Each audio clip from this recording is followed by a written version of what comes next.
Hello everyone, my name is Chris, and if you don't know who I am, I'm an online fitness coach. And today we're going to be talking about why you're still not in shape even if you try. So, I'm going to start by why most people fail.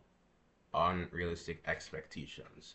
People expect dramatic results like a six pack in like 30 days or losing like 20 pounds in a month or something.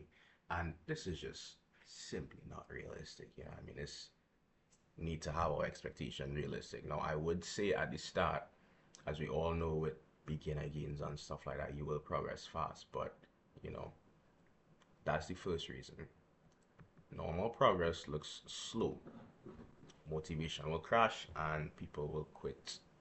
So, second thing we're going to be looking at is an all or nothing mindset. People tend to go really hard at the start, new year 2026, new year, new me, going gym, stuff like that. They go really hard at the start, daily workouts, strict diets, burn out, miss a few days, and then they're like, ah, shit, I ruined it. Stop entirely. So fitness gonna reward imperfect consistency, not perfection. Third reason is no clear systems. So most people rely on motivation or feeling rather than structure. So motivation could fluctuate, systems don't, they stay the same. Without a simple plan for workout, food, recovery, people are gonna drift. Fourth reason is poor adherence to nutrition. This is a big one. Exercise is easier than changing your eating habits. So people underestimate their calories and they overestimate their workouts. They think they could outwork a poor diet, which not gonna happen. Or they try to follow extreme diets that they can't maintain, like keto or something. No hate to keto, but yeah. Life friction is the fifth one. This is something a lot of people don't talk about. So work stress, family, sleep deprivation, injuries, mental health, all these things gonna interfere with your fitness journey. And most plans gonna ignore real life and only work in ideal conditions. Not gonna work. So, 6 points we're going to be looking at is comparison and misinformation. So, this has been going on for, ever since social media emerged in the fitness sector. Shows genetic freaks, PED users, filters, perfect lighting. We all influencers do this. Maybe not all influencers on PEDs, but filters, lighting, you know, genetics and stuff. People tend to compare themselves and they get demotivated. So don't do that. Seventh thing is lack of an identity change. Somebody sees themselves as trying to work out instead of I'm a person who works out, I'm a person who trains.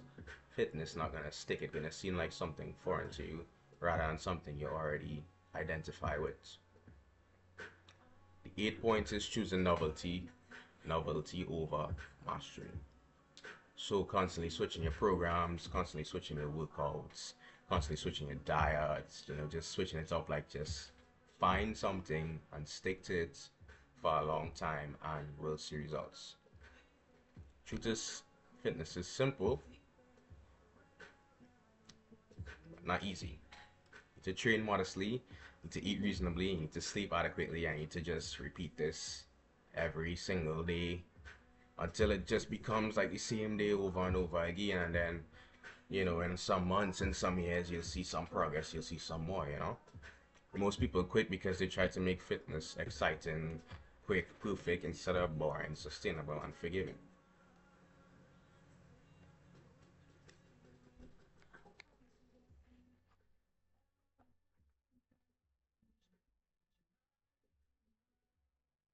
So we're going to discuss the 5 principles that actually matter. First one is consistency, beating short bursts of intensity. So what you do 3 to 5 days every week for years gonna matter a lot more than what you do perfectly for 30 days.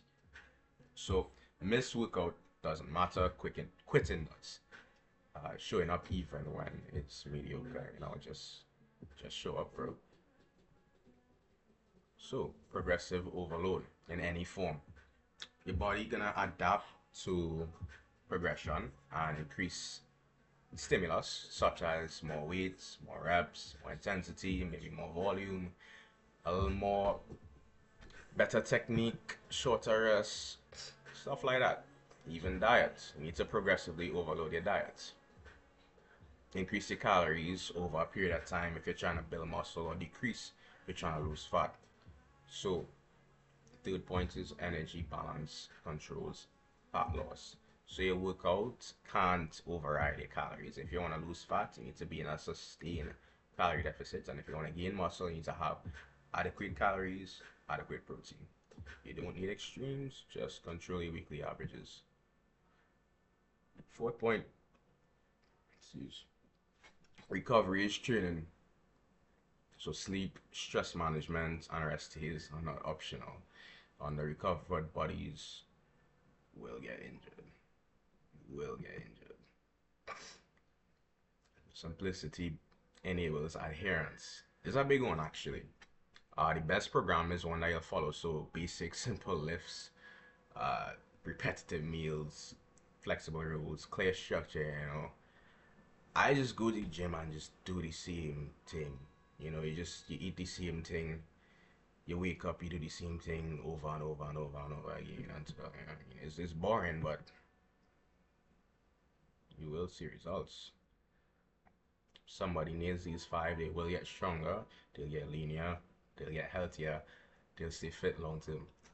Everything else is optimization, not fundamental. So supplements and all those other stuff is optimization. That's if you want to like biohack and stuff. So what most people doing wrong, they guess instead of measure. They feel like they're eating right or training hard enough.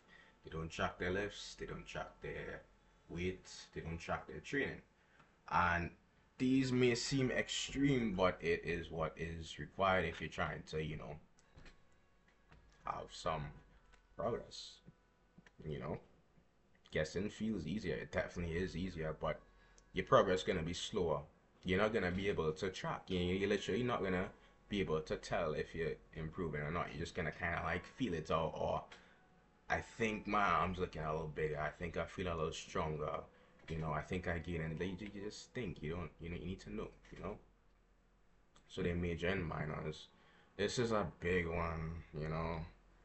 Uh, Obsessing over supplements, workout variety, perfect exercise selection while ignoring the big levers like consistency, progressive overload, and calorie control.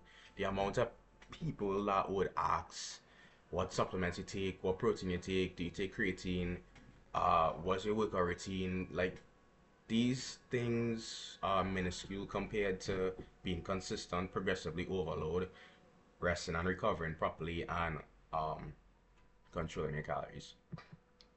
So the effort is misallocated. They're trying to figure out like what is the best protein and the best creatine, and like no like so they change their plans too early. They give up when something doesn't work. After a couple of weeks, they're like, I ain't really feeling this. I think I'm gonna try something else. Switching programs. This just gonna hinder your progress. Like you need to just find one thing and stick to it and just keep, you know what I mean? Number four is this self-sabotage without realizing it. Weekends on the weekdays, stress eating, cancels training, sleep deprivation, definitely gonna kill your recovery.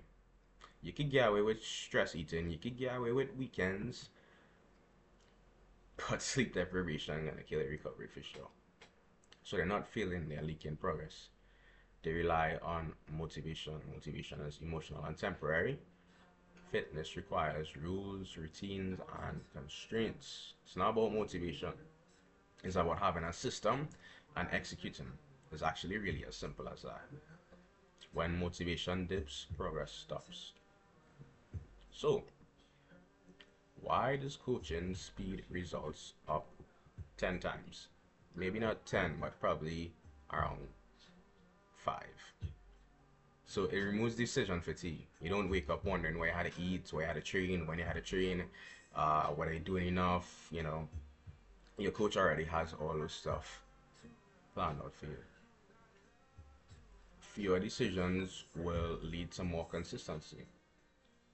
The second reason is it creates an immediate feedback loop. So a coach could spot problems early, like his calories being too high, your volume too low, your recovery being off. Small corrections prevent months of wasted efforts.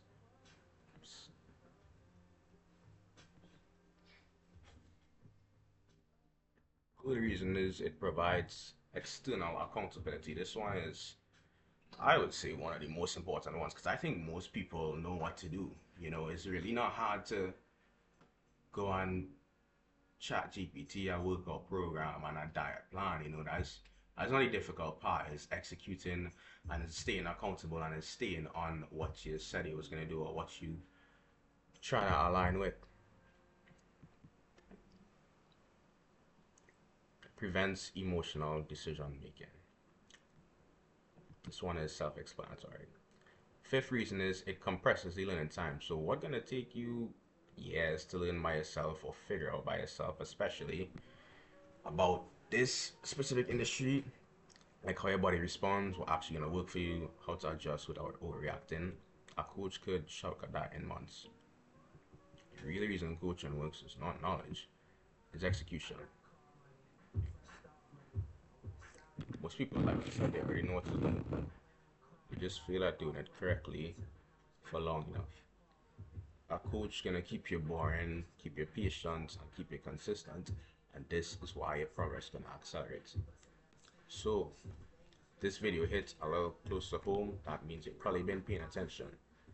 You want help building something that actually works? That's what I do. But whether you work with me or not, stop chasing perfection, start chasing consistency. Thanks for watching.